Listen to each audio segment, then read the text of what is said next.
बहुत समय पहले की बात है। एक गांव में 3 ठग रहा करते थे, रामू, भोला और घसीटा। वे कोई साधारण ठग नहीं थे, बल्कि वे बहुत ही शातिर ठग थे। उनके गांव में कोई भी ऐसा आदमी नहीं था जिसे उन्होंने ठगा ना हो। सभी गांव वाले उन तीनों से बहुत ही परेशान थे। लगभग गांव के हर आदमी को उन ठगों ने अपने जाल में फंसा रखा था। और तो और आसपास के गांवों के लोगों को भी उन तीनों ने कभी नहीं छोड़ा। अब तो आसपास के गांव और उनके अपने गांव के सभी लोगों को यह पता चल चुका था कि यह तीनों बहुत ही बड़े ठग हैं और अपनी ठग विद्या के नए नए तरीके आजमाकर यह लोगों को ठगते ही रहते हैं। इसलिए उस गांव के लोग और आसपास के गांव के लोग उन सभी से सावधान रहते थे। जैसे ही किसी भी गांव के आदमी को उन तीनों में से कोई एक या वह तीनों सामने से आते हुए दिखाई दे जाते तो गांव के लोग अपना रास्ता बदल लेते। इस तरह से अब उन तीनों को अपनी रोजी रोटी कमाने में बहुत ही परेशानी होने लगी थी। हालत यह हो चुकी थी कि अब उन तीनों के झांसे में कोई भी नहीं आता था। जब वे तीनों बहुत ही परेशान हो चुके तो उन्होंने आपस में यह सलाह बनाई कि आसपास के गांव के लोग अब उनके बारे में जान चुके हैं, इसीलिए अब उनके चक्कर में कोई नहीं फंसता, तो क्यों ना किसी दूसरे नगर में जाकर कोई ठगी का काम किया जाए। वह तीनों इस बात पर सहमत हो गए और फिर वे तीनों किसी दूसरे नगर की तरफ चल दिए। चलते चलते उन तीनों को भूख और प्यास बहुत ही जोर के सताने लगी, लेकिन उनके पास तो एक भी रुपया नहीं था। ऐसी हालत में वह क्या करते, क्या खाते और क्या पीते। चलते चलते अब वे दूसरे नगर में पहुंच चुके थे और वे बहुत ज्यादा थक चुके थे। उन तीनों में से रामू सबसे बड़ा था। इस नाते से बाकी दोनों ठग उसे उस्ताद कहकर बुलाते थे। तब रामू उस्ताद ने अपने दोनों साथियों से कहा, भाइयों, अब कुछ खाया पिया जाए, क्योंकि चलते चलते हम बहुत ही थक चुके हैं और हम सभी को बहुत ही जोर से भूख भी लगी है। भोला ने कहा, पर यार, हमारे पास तो एक फूटी कौड़ी भी नहीं है। रामू ने कहा, चलो भाइयों, इसका भी कुछ जुगाड़ करते हैं। नगर के बाजार में पहुंचकर वह तीनों इधर उधर नजरें दौड़ाने लगे तो उन्हें सामने ही एक हलवाई की दुकान में तरह तरह की मिठाइयां सजी हुई नजर आई। जलेबी, लड्डू, बर्फी, रसगुल्ला, कलाकंद, न जाने क्या क्या। अब तो मिठाइयों को देखकर उनके मुंह में पानी आ गया और उनकी भूख और भी ज्यादा बढ़ चुकी थी। रामू ने भोला और घसीटा से कहा, चलो भाइयों, आज क्यों ना सबसे पहले इस हलवाई की दुकान पर ही अपनी ठग विद्या को आजमाया जाए। रामू की बात सुनकर बाकी दोनों साथी भी बहुत ही खुश हुए और वह चहकते हुए कहने लगे, हाँ उस्ताद जी, आप सही कहते हैं। घसीटा ने कहा, मेरा 20 साल का तजुर्बा है, पहले पेट पूजा, उसके बाद कोई काम दूजा। भोला कहने लगा, मैं तो 1 किलो लड्डू खाऊंगा। उसकी बात सुनकर घसीटा बोला, उस्ताद, मैं तो 1 किलो जलेबी खाऊंगा, गर्मा गर्म बन रही है, इन्हें देखकर ही मेरे मुंह में पानी आ गया है। अब रामू ने एक योजना बनाई और फिर अपने बाकी दोनों साथियों के कान में वह कुछ समझाने लगा। जब उन्होंने सारी योजना समझ ली तो फिर अपनी योजना के अनुसार भोला और घसीटा दुकान के अंदर चले गए और दुकान में जाकर वो बैठ गए। अपनी दुकान में ग्राहकों को आया हुआ देखकर हलवाई और उसकी पत्नी बड़े ही खुश हुए। दरअसल बात यह थी कि दुकानदार लाला राम बहुत ही कंजूस आदमी था। उसने कभी किसी को कुछ नहीं दिया था। उसकी कंजूसी की वजह से ही उसकी दुकान पर ग्राहक धीरे धीरे कम होते जा रहे थे और आज तो सुबह से एक भी ग्राहक उसकी दुकान पर नहीं आया था। सुबह से बैठे बैठे पति पत्नी दोनों सिर्फ मक्खियां ही मार रहे थे। जब उन्होंने देखा कि 2-2 ग्राहक उनकी दुकान पर आए हैं तो लाला राम बहुत ही खुश हुआ और अपनी पत्नी से कहने लगा, रामकली देखो तो, आज तो भगवान ने हम पर बहुत ही मेहरबानी कर दी, एक साथ 2-2 ग्राहक भेज दिए। रामकली बोली, अजी ऐसे खुश होते रहोगे या फिर जाकर पूछोगे भी कि उनको क्या चाहिए। लाला राम ने अपनी मिठाई की तरह अपनी जुबान पर चाशनी लगाते हुए बड़े प्यार से पूछा, भैया कौन सी मिठाई तोल दूं? यह सुनकर ठग भोला लाला राम के पास गया और पूछने लगा, सेठ जी जलेबी किस भाव दे रहे हो? लाला राम ने कहा, 10 रुपए की किलो। वह सस्ता जमाना था तो मिठाइयों के दाम भी कम ही हुआ करते थे। भोले ने कहा, ठीक है सेठ जी, 1 किलो जलेबी तोल दो, जलेबी गर्मा गर्म होनी चाहिए। लाला राम ने अपनी पत्नी को आवाज लगाई। रामकली गर्मा गर्म जलेबी लेकर आई और एक शेर जलेबी तोलकर भोला को पकड़ा दी। भोला ने धीरे से कहा, ओहो, जलेबी के हाथ में जलेबी। रामकली धीरे से मुस्कुराई और चली गई। भोला वहीं पर बैठकर जलेबियां खाने लगा। भोला को जलेबी खाता हुआ देखकर थोड़ी ही देर के बाद घसीटा भी उठकर लाला के पास जा पहुंचा और कहने लगा, सेठ जी देसी घी के लड्डू किस भाव दिए? लाला ने कहा, 10 रुपए के किलो। घसीटा बोला, ठीक है सेठ जी, 1 किलो देसी घी के लड्डू तोल दीजिए। लाला ने लड्डू तोलकर घसीटा को दिए। घसीटा भी वहीं पर बैठकर लड्डू खाने लगा। एक लड्डू खाते ही घसीटा बोला, वाह सेठ जी, लड्डू तो स्वादिष्ट है, मैंने अपने 20 साल के तजुर्बे में ऐसे स्वादिष्ट लड्डू कभी नहीं खाए। 2 ग्राहकों को मिठाइयां खाते हुए देखकर लाला अपनी पत्नी से कहने लगा, देखो रामकली, आज का दिन तो बहुत ही अच्छा शुरू हुआ है। कल तो हमारे पास मिठाई लेने के लिए कोई भी नहीं आ रहा था और आज 1-1 किलो मिठाइयाँ बिक गई हैं। रामकली कहने लगी, अरे अब क्या अपनी दुकान को खुद ही नजर लगाओगे? थोड़ी देर के बाद भोला जलेबी खत्म कर बोला, वाह सेठ जी, जलेबी तो एक ही नंबर स्वादिष्ट है। शायद आपकी पत्नी रामकली ने बनाया होगा। और फिर हाथ झाड़े मूंछों को ताव दिया और दुकान से बाहर जाने लगा कि तभी लाला राम ने उसे आवाज लगाई, अरे भैया जलेबी के पैसे तो देते जाओ। भोला कहने लगा, सेठ जी मैंने तो आते ही तुम्हें 10 रुपए पकड़ा दिए थे, जब आपने भाव बताया था उसी समय। सेठ कहने लगा, नहीं भाई, तुमने मुझे एक भी पैसा नहीं दिया, शायद आपसे भूल हो रही है, जल्दी से मेरे पैसे मुझे दे दो। अब तो दोनों में बहस होने लगी थी। भोला कहने लगा कि उसने 10 रुपए लाला सेठ को दे दिए, जबकि लाला सेठ का कहना था कि मुझे एक भी पैसा नहीं मिला। इसी बीच घसीटा ने जोर से आवाज लगाकर कहा, सेठ जी दोनों के झगड़े में मेरे पैसों को भूल मत जाना। मैंने तो आते ही आपको 50 रुपए दे दिए थे, 10 रुपए के लड्डू हो गए, अब बाकी के 40 रुपए बकाया है। लाला सेठ यह सुना तो उसके चेहरे का रंग उड़ गया। सोचने लगा, अब यह दूसरा भी मुझे ठगने के लिए आ गया। एक तो पहले ही इस आदमी ने मुझे पैसे नहीं दिए और अब दूसरा बोल रहा है कि उसने मुझे 50 रुपए दे दिए हैं। लाला सेठ ने अपने गल्ले में झांकते हुए देखा कि उसमें एक भी पैसा नहीं था। उसने भोला से कहा, भाई तुमने मुझे एक भी पैसा नहीं दिया, एक भी नोट मेरे गल्ले में नहीं है। उसकी बात सुनकर घसीटा भड़क उठा और बोला, सेठ जी तुमने इसके पैसे तो मार ही लिए, अब मेरे पैसे भी मारने की कोशिश कर रहे हो। मैं किसी भी कीमत पर अपने पैसे छोड़ने वाला नहीं हूँ। अपने बाकी के 40 रुपए मैं तुमसे लेकर ही जाऊंगा। अब तो भोला और घसीटा दोनों ही लाला राम हलवाई से लड़ रहे थे। बाहर खड़ा हुआ उनका साथी रामू उस्ताद काफी देर से यह सब कुछ देख रहा था। वह दुकान के अंदर गया और जाकर बैठ गया। सेठ लाला राम ने रामू को वहीं पर खड़े हुए देखा था और उसे पता था कि यह आदमी शुरू से ही सारा खेल देख रहा है। इसलिए लाला राम ने रामू से कहा, अरे भाई तुम तो मेरी दुकान के बाहर खड़े हुए बहुत देर से यह तमाशा देख रहे हो। तुमने इन दोनों को आते हुए भी देखा और इन्हें मिठाइयां खाते हुए भी देखा। तुम बताओ कि क्या इन्होंने मुझे कोई पैसे दिए? रामू बिना संकोच धैर्य से कहने बोला, इन्होंने पैसे कहाँ दिए? मैंने अपनी आंखों से देखा कि इन दोनों ने मिठाइयां लगवाई और खाने के लिए बैठ गए। लाला राम भोला और घसीटा से कहने लगा, देखो भाई यह आदमी झूठ तो नहीं बोल रहा, यह भी कहता है कि तुमने मुझे पैसे नहीं दिए। भोला और घसीटा अब पहले से भी ज्यादा भड़कने लगे और बोले, हमें इस आदमी से क्या मतलब है, हम तो बस इतना ही जानते हैं कि हमने तो पैसे दे दिए हैं। लड़ाई करते करते वे तीनों दुकान से बाहर आ गए और वहां पर लोगों की भीड़ इकट्ठी हो गई। तब किसी ने यह खबर नगर के कोतवाल को दे दी। कोतवाल ने अपने सिपाहियों को भेजा कि उन 3 झगड़ा करने वालों को कोतवाली में पकड़कर लाया जाए। कोतवाल के सैनिक आए और तीनों को पकड़कर कोतवाल के पास ले गए। अब वे दोनों तो कह रहे थे कि हमने पैसे दे दिए हैं। घसीटा के तो 40 रुपए अभी और भी बाकी थे, जबकि लाला सेठ का कहना था कि इन दोनों ने मुझे कोई भी पैसा नहीं दिया। मैंने अपने गल्ले में भी देख लिया, उसमें वही पैसे थे जो उसमें पहले से रखे हुए थे। ये दोनों झूठ बोल रहे हैं। सारी बातें सुनने के बाद कोतवाल कहने लगा, लाला राम क्या तुम्हारे पास कोई गवाह है जो इस बात को बता सके कि इन दोनों ने तुम्हें पैसे दिए हैं या नहीं? लाला सेठ को याद आया कि उस समय दुकान के बाहर एक आदमी खड़ा था जो थोड़ी देर के बाद उसकी दुकान के अंदर आकर बैठ गया था और उसने सब कुछ देखा था। उसने यह बात भी स्वीकारी थी कि इन दोनों में से किसी ने भी कोई पैसा नहीं दिया। यह ख्याल आते ही लाला का चेहरा चमक उठा। उसने कोतवाल से कहा, कोतवाल जी उस समय मेरी दुकान के सामने एक और ग्राहक खड़ा था जो थोड़ी देर के बाद मेरी दुकान के अंदर आ गया था।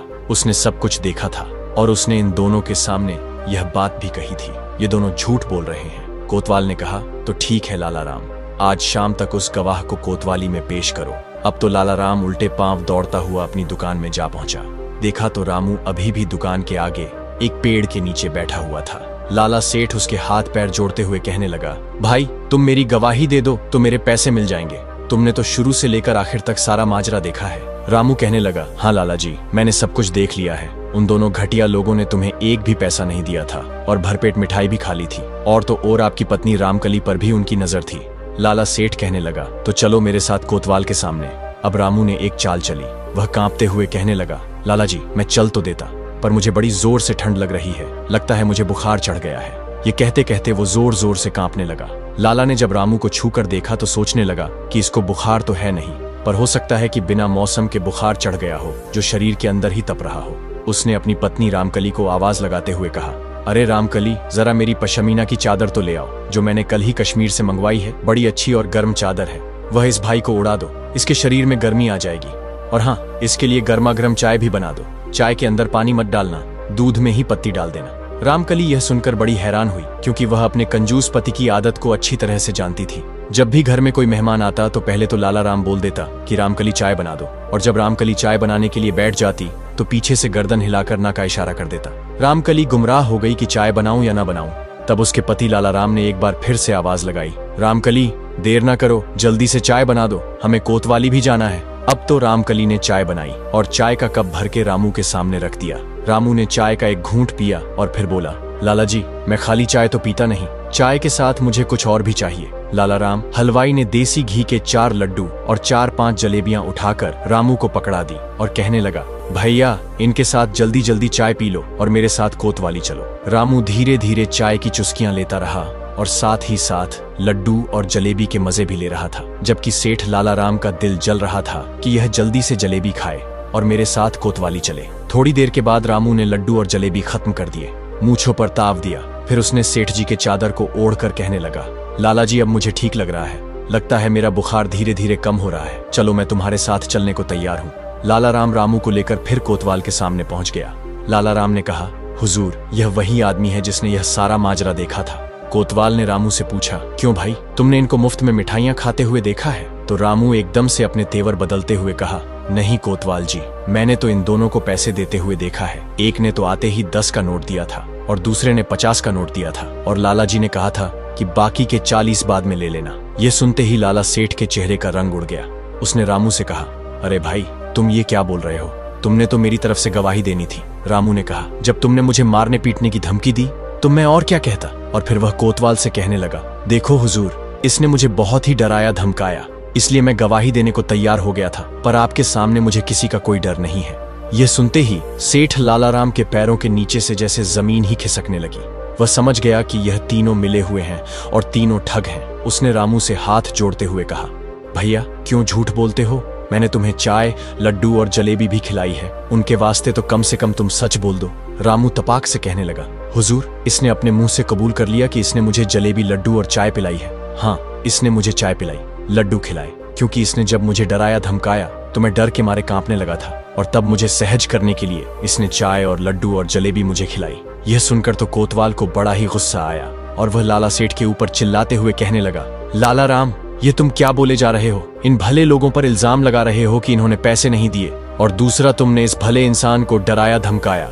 इतना सुनकर रामू बोला, हुजूर इस लाला का कोई भरोसा नहीं है, ये तो ये भी कह सकता है कि मैंने जो चादर ओढ़ रखी है वह इसी ने मुझे दी है। लाला चिल्लाकर कहने लगा, हाँ हाँ हुजूर ये चादर मेरी है और मैंने इसे तब दी थी जब इसे ठंड लग रही थी। रामू अब कोतवाल की तरफ देखते हुए तपाक से बोला, देखा हुजूर जो मैंने कहा था वह सच हो गया, यह तो एक नंबर का ठग है, मिठाई देकर लोगों से दोगुनी कीमत वसूल करता है। अब तो कोतवाल का गुस्सा 7वें आसमान पर पहुंच गया। वह लाला सेठ को फटकारते हुए कहने लगा, लाला चुपचाप इन्हें 40 रुपए वापस दे दो, नहीं तो तुम्हें अभी के अभी उठाकर कैद खाने में डाल दूंगा। लाला भी अब यह अच्छी तरह से समझ चुका था कि वह ठगों के जाल में फंस चुका है, और उसने 40 रुपए निकाले और घसीटा को दे दिए, और फिर बिना किसी अपराध के वो माफी मांगकर मुंह लटकाकर अपनी दुकान की तरफ चल दिया। तीनों ठग भी खुश होकर कोतवाली से बाहर आ गए और लाला सेठ को पीछे से धीरे से कहने लगे, क्यों लाला राम कैसी रही हमारी चालाकी, मिठाई भी खा ली और पैसे भी नहीं दिए, और तुमसे तुम्हारी कीमती चादर भी ले ली। लेकिन ठगों को यह मालूम नहीं है कि जब वे लोग लाला को चिढ़ा रहे हैं उसी समय कोतवाल का एक सैनिक उनके पीछे से यह सब कुछ सुन रहा है। इसके बाद तीनों ठग और लाला अपने अपने रास्ते चले गए। सैनिक ने यह बात कोतवाल को बता दिया। अब कोतवाल को इस बात का एहसास हो गया कि उसने एक गलत फैसला किया है और यह तीनों शातिर ठग हैं, लेकिन उसके पास कोई सबूत नहीं था, इसीलिए उसने ठगों से कुछ नहीं कहा और उन्हें जाने दिया। इसके बाद तो तीनों ठगों के हौसले और भी बढ़ चुके थे। वह सोचने लगे कि इस शहर के लोगों को बड़ी ही आसानी से ठगा जा सकता है। वे तीनों रात बिताने के लिए एक पुराने खंडहर में पहुंच गए। अगले 2-3 दिन तक उन्होंने कुछ और लोगों के साथ भी ठगी की और काफी दौलत इकट्ठी कर ली। अब वे इस खंडहर में ही रहने लगे थे। तीसरे दिन उन्होंने फैसला किया कि अब वह इस शहर से निकल जाएंगे। लेकिन उस रात को हुआ यह कि जब वे लोग खंडहर में रुके हुए थे तो उनके पास एक आदमी और आकर रुका, जो देखने में काफी धनवान लग रहा था। वे तीनों ठग उससे बातचीत करना शुरू करते हैं तो पता लगा कि वह आदमी शहर में आए हुए एक घोड़ों के सौदागर का मुंशी था, जिसे कल सुबह अपने मालिक के काम से एक दूसरे नगर में जाना था। बातों ही बातों में पता लगा कि उस घोड़े के सौदागर के पास एक से एक बढ़िया नस्ल के घोड़े हैं, जिनकी कीमत हजारों में है। ठगों ने उस आदमी से घोड़े के सौदागर का नाम पता मालूम किया। उन्होंने योजना बनाई कि क्यों ना इस शहर को छोड़ने से पहले एक आखिरी ठगी की जाए और इस घोड़े के सौदागर से एक अच्छी नस्ल का घोड़ा ठग लिया जाए जिसकी कीमत हजारों में हो। और फिर उन तीनों ने घोड़े के सौदागर को ठगने की योजना बना ली। अगली सुबह रामू और घसीटा घोड़े के सौदागर के पास पहुंचे, जहां पर सौदागर का खेमा लगा हुआ था।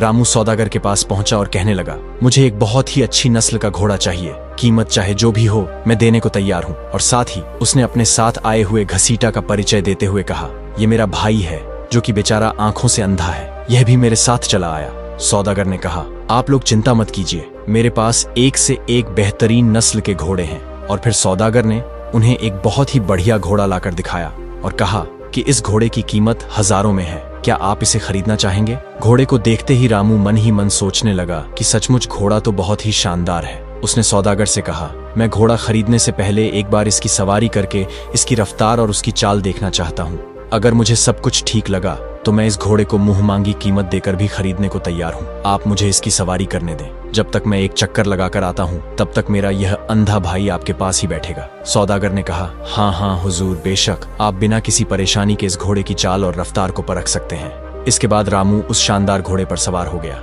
असल में उन दोनों ठगों की यह योजना थी कि रामू घोड़े की रफ्तार परखने के बहाने से घोड़े को लेकर रफू चक्कर हो जाएगा और पीछे से उसका साथी घसीटा भी मौका देखकर वहां से निकल जाएगा। रामू ने घोड़े को ऐड लगाई, घोड़े ने दौड़ना शुरू किया। रामू मन ही मन में बहुत खुश हो रहा था कि चलो मेरा काम बन गया, घोड़ा अब मेरे कब्जे में आ गया। घोड़ा को दौड़ाता हुआ रामू जैसे ही कुछ दूर कर गया कि तभी अचानक घोड़े ने उछलना शुरू कर दिया और वह बुरी तरह से उछलने लगा। वो तो रामू के काबू से बाहर हो गया था। उसने रामू को जमीन पर पटक दिया। बेचारा रामू बुरी तरह से घायल हो चुका था। जब तक उसने होश संभाला तो देखा कि उसके चारों तरफ कोतवाल के सिपाही खड़े थे और उसके सामने वह सौदागर खड़ा था जिसका घोड़ा वह चुरा कर लाया था। सौदागर ने मुस्कुराते हुए रामू से कहा, क्यों रामू उस्ताद, आज तो तेरी ठगी तुझ पर भारी पड़ गई ना? तुझे क्या लगता है तू मुझसे बच जाएगा? उस दिन तू बच गया था पर आज नहीं बचेगा।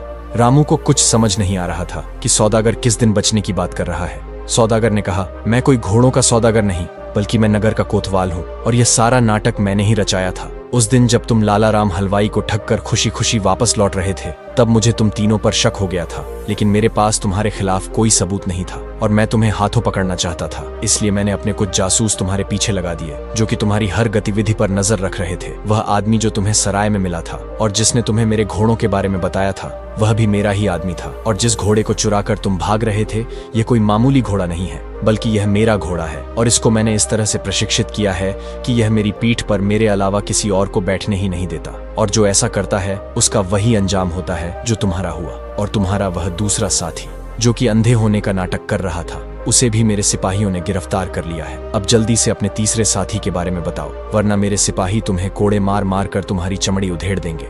मरता क्या ना करता। बेचारा रामू अब अपने ही जाल में फंस चुका था। कोड़े पड़ने के डर से उसने तुरंत अपने तीसरे साथी के बारे में बता दिया जो कि वहीं से कुछ दूरी पर उन दोनों का इंतजार कर रहा था। कोतवाल के सिपाहियों ने तीसरे ठग को भी गिरफ्तार कर लिया। इस तरह से वह तीनों ठग जो आज तक कई लोगों को ठग चुके थे अब कोतवाल के हाथ लग चुके थे और उन्हें कई सालों तक कारागार में रहने की सजा सुना दी गई। उन तीनों ठगों के पकड़े जाने पर लोगों ने अब राहत की सांस ली और उन तीनों से आजाद हुए माल को उन सभी लोगों को वापस लौटा दिया गया जिनसे उन ठगों ने ठगी की थी।